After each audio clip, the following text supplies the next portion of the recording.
नमस्कार दोस्तों। Chapter number 8 class 10th का हम चैप्टर नंबर 8 पढ़ेंगे, जिसमें हाइट और दूरी, हाइट एंड डिस्टेंस, ऊंचाई और दूरी पढ़ेंगे, जिसमें हम तीन चीज़ें पहले कंप्लीट करेंगे। वो तीन चीज़ें हमें समझना बहुत ज़रूरी है, उसके बाद इस सवाल को हम समझ पाएंगे। देखो सवाल नंबर हमारा चैप्टर नंबर 8 में अध्याय हमारा 8 क्लास 10th का है, जो सीरीज चलती आ रही है हमारी त्रिकोणमिति की। तो देखो हमारे पास तीन चीजें यहाँ पर हम काम में लेते हैं। एक तो हमारा उन्नयन कोण, एक हमारा अवनमन कोण, और एक चीज हम लेते हैं दृष्टि रेखा या सीधी दूरी। एक चीज यहाँ पर हम काम में लेते हैं क्षैतिज क्षैतिज दूरी या क्षैतिज रेखा। ये चार चीजें हमें समझना बहुत जरूरी है जब हम हाइट और डिस्टेंस यानी ऊंचाई और दूरी, ऊंचाई और दूरी इस चैप्टर को समझने से पहले हम क्या समझेंगे, ये चार चीजें हम समझेंगे। इसमें देखो क्या होता है, यानी एक कोई व्यक्ति यानी आंख, एक व्यक्ति यहाँ खड़ा है, उसकी आंख से अगर यहाँ से कोई वो वस्तु को ऊपर की तरफ देख रहा है, यहाँ पर क्या है, ये वस्तु है, वस्तु को यहाँ से उस वस्तु की तरफ देख रहा है, तो यहाँ पर ये तो हो गया प्रेक्षक और ये हो गया प्रेक्षण, यानी ये कोई प्रतिबिंब है, यानी वस्तु है, यहाँ से ये इसको देख रहा है। तो यानी ये जो दूरी है इसको हम क्या बोलेंगे, हमेशा सीधी रेखा बोलेंगे। क्या बोलेंगे? सीधी रेखा। और ये होगी हमारी क्षैतिज, यानी ये वस्तु का जो होगा वो आधार हो जाएगा, यानी आधार से जो दूरी होगी, यानी यहाँ कोई वस्तु है, यानी यहाँ पर आधार है, आधार के यहाँ से जो आंख की दूरी है वो हम क्या बोलेंगे, क्षैतिज दूरी। क्षैतिज दूरी, ये आंख से अगर वस्तु तक की जो डायरेक्ट दूरी होगी उसको हम बोलेंगे सीधी दूरी। और ये होगी हमारे परपेंडिकुलर यानी लंब होगा। तो ये जो हाइट होती है ये होती है बिल्कुल समकोण पर होता है। ये हमेशा जो हाइट एंड डिस्टेंस, ऊंचाई और दूरी, जो चैप्टर हमारा 8 है वो हमेशा एक समकोण त्रिभुज के इर्द गिर्द रहता है, जिसमें लंब, आधार और कर्ण, तीन चीजें हमेशा समकोण त्रिभुज में होती है। कर्ण को हम हमेशा सीधी दूरी बोलेंगे, आधार हमारा क्षैतिज दूरी होगी, और परपेंडिकुलर ऊर्ध्वाधर, हमेशा आपको एक नाम देखने को मिलेगा ऊर्ध्वाधर, ऊर्ध्वाधर, यानी ये जो नाम मिलेगा ये आपको हमेशा समझ के चलना है कि सीधी दूरी होगी, यानी हाइट हमेशा होगी। ऊर्ध्वाधर का नाम आते ही समझ आना है आपको कि हाइट के बारे में बातचीत कर रहा है। क्षैतिज के बारे में अगर बातचीत कर रहा है तो हमेशा समझ आना है कि आधार के बारे में बातचीत कर रहा है। सीधी दूरी का नाम आते ही हमें समझना है कि किसमें, कर्ण के बारे में बातचीत कर रहा है। अब हमेशा हमें क्या तीन चीजें देखने को मिलेगी यहाँ पर, उन्नयन, अवनमन, सीधी दूरी और क्षैतिज दूरी। ये दो चीजें हम समझ गए कि क्षैतिज यानी किसी वस्तु को जो आंख से अगर देखा जा रहा है तो वो वस्तु की क्या होगी, आपकी सीधी दूरी होगी। अब यहाँ पर हमारा उन्नयन कोण, तो यानी ये हमारी आंख है, और आंख से अगर ऊपर की तरफ कोई वस्तु को हम आंख से नीचे खड़े होकर ऊपर की तरफ देख रहे हैं तो जो क्षैतिज के साथ जो थीटा बनेगा वो हमारा क्या होगा, उन्नयन कोण होगा। क्या होगा, उन्नयन कोण, यानी कोई भी एक थीटा बनेगा, उसमें 30 डिग्री, 45 डिग्री, 60 डिग्री, 90, कोई भी हो सकता है। अगर हम यहाँ क्षैतिज पर खड़े हैं या किसी हाइट पर खड़े हैं और वहां से अगर हम कोई वस्तु को देख रहे हैं और वस्तु की स्थिति क्या है, नीचे की तरफ है, क्षैतिज से क्या है, नीचे की तरफ है, तो वो हमारा जो थीटा होगा वो क्या होगा, अवनमन कोण होगा। क्या होगा, अवनमन कोण। अगर हम क्षैतिज पर खड़े हैं और हमारी आंख ऊपर की तरफ देख रही है तो हमेशा उन्नयन कोण होगा।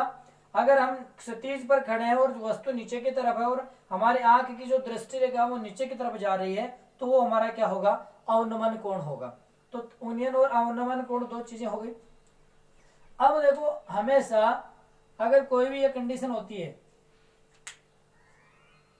यानी ये स्थिति हो रही है, हमारे पास दो रेखाएं हैं, यानी यहां से हम इस तरफ देख रहे हैं, ठीक है, तो कहने का मतलब ये हुआ कि ये हमारा क्या हो गया, ये तो हमारा हो गया उन्नयन कोण हो गया, ठीक है, दृष्टि रेखा, और ये हमारा क्या हो गया, अवनमन कोण हो गया। ये क्या हो गया हमारा अवनमन कोण हो गया। तो यानी ये दोनों जब रेखाएं पैरेलल है, समानांतर है, तो ये यानी जब दो रेखाएं समानांतर है, तीसरी रेखा को प्रतिच्छेद करती है तो वो क्या करती है, एकांतर कोण का निर्माण करती है। तो यानी ये हमारा क्या हो गया, ये उन्नयन कोण हो गया और ये क्या हो गया हमारा अवनमन कोण हो गया। तो एकांतर कोण उन्नयन और अवनमन कोण हमेशा क्या होंगे, बराबर होंगे। तो चाहे आपको अवनमन कोण का नाम आए या उन्नयन कोण का नाम आए, हमेशा इनका क्या है, मान है वो हमेशा समान रहेगा। चलो अब सवाल देखते हैं। ये आपको चार चीजें समझनी थी।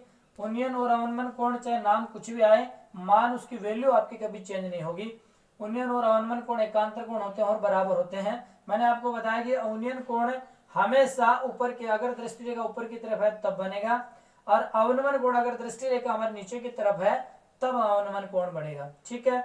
और चार चीजें इसमें हमें ध्यान रखनी है। उन्नयन अवनमन, सीधी दूरी हमेशा कर्ण होती है, क्षैतिज रेखा हमेशा क्या होती है, हमारी बेस होती है।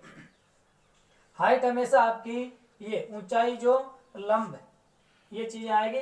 अब इसमें आपको एक हमेशा एक सूत्र काम में लेना है, लाल बट्टा कक्का। इस सूत्र का हम हमेशा इस प्रश्नावली में प्रयोग करेंगे। यानी लंब बटा कर्ण हमारा हो गया साइन थीटा, आधार बटा कर्ण हो गया हमारा कोस थीटा, लंब बटा आधार हो गया हमारा टेन थीटा। 70% हम टेन थीटा का प्रयोग करेंगे इस प्रश्नावली में, और टेन 30 और टेन 60 का ज्यादातर प्रयोग होता है। टेन 30, टेन 45 और टेन 60। ये सूत्र आपको लाल बट्टा कक्का का हमेशा आपको याद होना चाहिए। और यानी एल का मतलब लंब होता है, के का मतलब कर्ण होता है, एक का मतलब आधार होता है, के का मतलब कर्ण होता है, एल का मतलब लंब होता है, एक का मतलब आधार होता है। तो पूरी प्रश्नावली में आप इस लाल बट्टा कक्का का हम क्या करेंगे, प्रयोग करते हुए चलेंगे, और इसी आधार पर हम क्या करेंगे, सवाल करते हैं। वाओ, सवाल नंबर फर्स्ट। सवाल नंबर फर्स्ट हमारा कह रहा है, एक ऊर्ध्वाधर खंबे की परछाई, ऊर्ध्वाधर यानी खंबा हमेशा क्या होगा, सीधा खड़ा होगा। हम मान लेते हैं ये हमारा क्या है, एक खंबा है, ए और बी, ये हमारा खंबा है। इसके बाद कह रहा है कि ऊर्ध्वाधर खंबे, यानी ऊर्ध्वाधर मैंने बताया था आपको, सीधा खंबा खड़ा होगा। एक ऊर्ध्वाधर खंबे की परछाई खंबे की ऊंचाई के बराबर है। यानी ये खंबा है, इसकी ऊंचाई और यानी ये परछाई दोनों क्या है, आपकी बराबर है। ऊंचाई को अक्ष मान लेते हैं तो परछाई भी हमारी क्या हो जाएगी, अक्ष हो जाएगी।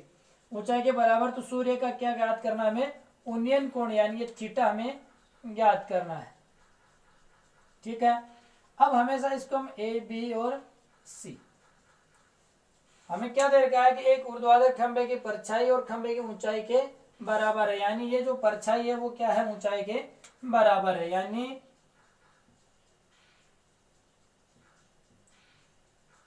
परछाई है हमारी BC और ऊंचाई हमारी हो गई,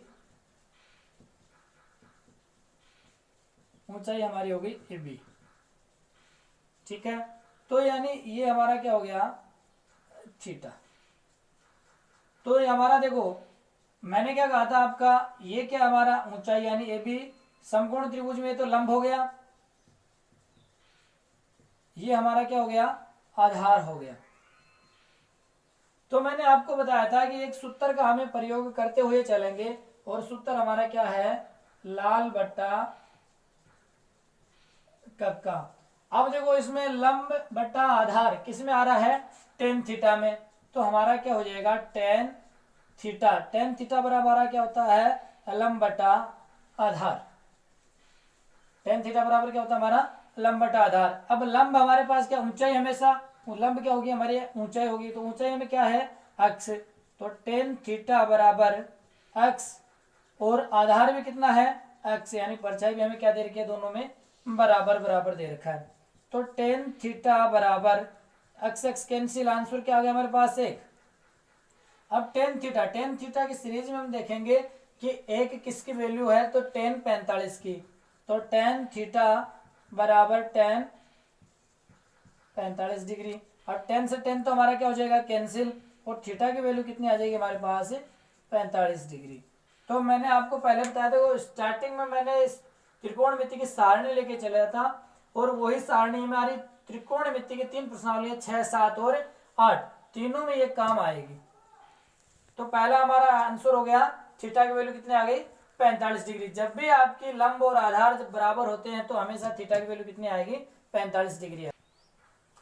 क्वेश्चन नंबर 2 में हमें कह रहा है कि एक मीनार है, ये ए बी हमारी क्या है, एक मीनार है, यानी ए बी हमारी क्या है, एक मीनार है।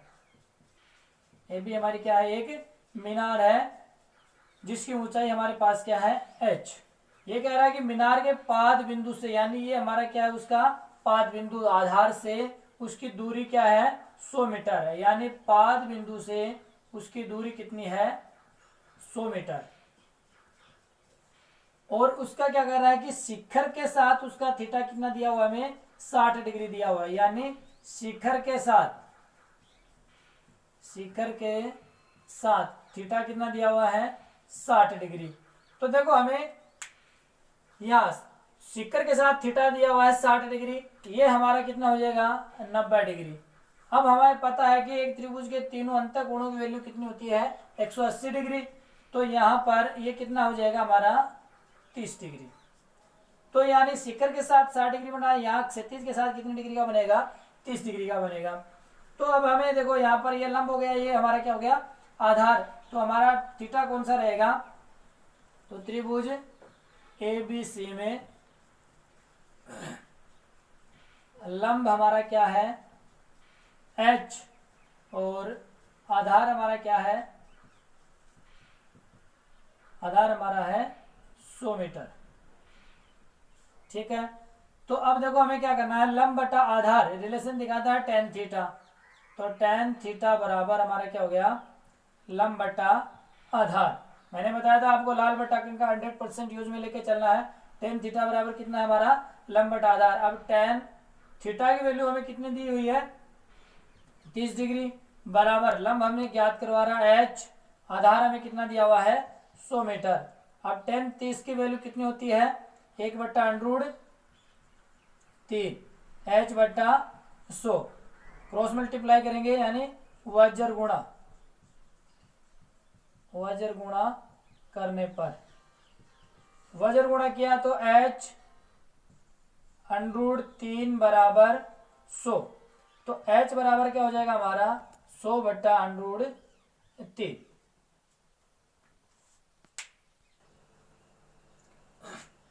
सॉरी, यहाँ पर थीटा हमारा कितना दिया हुआ है, 60 डिग्री दिया हुआ है। थीटा यहाँ पर हमारे कितना दिया हुआ है, 60 डिग्री। थीटा की वैल्यू हमारे पास है 60 डिग्री, ये हो जाएगा हमारा 30 डिग्री, 60 डिग्री। तो यहाँ पर tan थीटा वैल्यू कितनी हो गई, 60, थोड़ा सा मिसप्रिंटिंग हो गया। तो यहाँ पर देखो कुछ भी नहीं है, बाकी चेंज। tan थीटा, tan 60 की वैल्यू कितनी होती है हमारे पास, √3, नीचे कुछ नहीं है तो हमेशा क्या मान लेते हैं, एक वज्र गुणा करते हैं तो h बराबर क्या हो जाएगा हमारा, 100√3, ये आंसर हो जाएगा। तो यानी कहने का मतलब ये हुआ कि इसकी जो हाइट है, ऊंचाई, वो हमारे पास कितनी आ गई, 100√3।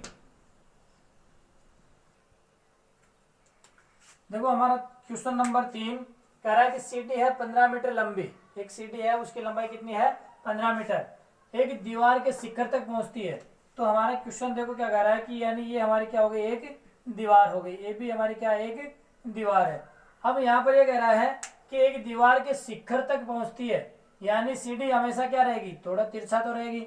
तो यानी ये कह रहा है कि ये सीडी है वो दीवार के शिखर तक पहुंचती है।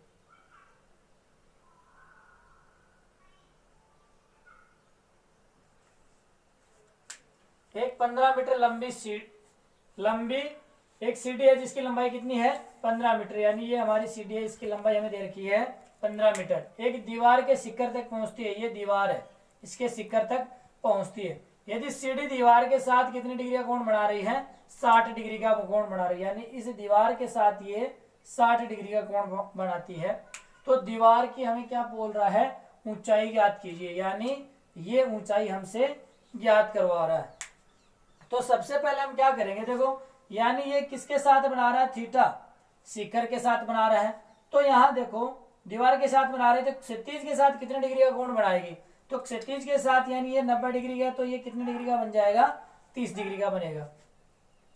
तो देखो हमारे पास यानी ये सीधी दूरी हो गई हमारी, तो इसको हम क्या बोलेंगे, कर्ण।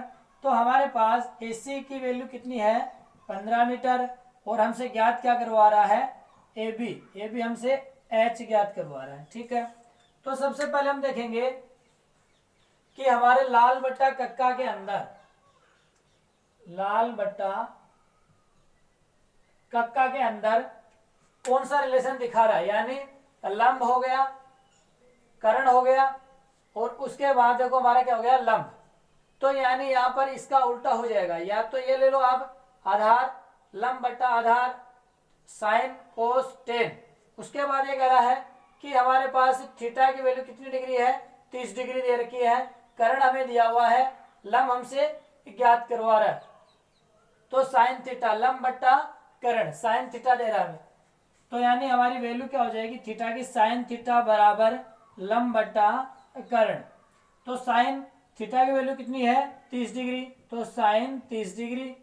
उसके बाद लंब हमसे ज्ञात करवा रहा है एच, कर्ण हमारा कितना है 15, साइन 30 की वैल्यू होती है 1/2 बराबर एच बट्टा 15, क्रॉस मल्टीप्लाई वज्र गुणा करने पर, वज्र गुणा करने पर, वज्र गुणा करने पर देखो ये तो हो जाएगा हमारा 2h, ये हो जाएगा हमारा 15, तो h बराबर क्या हो जाएगा, 2 इधर गुणा में है, आगे जाके किस में हो जाएगा, मल्टीप्लाई डिवाइड में हो जाएगा, तो ये हो जाएगा हमारा 15/2। तो h की वैल्यू कितनी हो जाएगी हमारे पास 15/2, तो दीवार की जो ऊंचाई है वो कितनी हो जाएगी 15/2।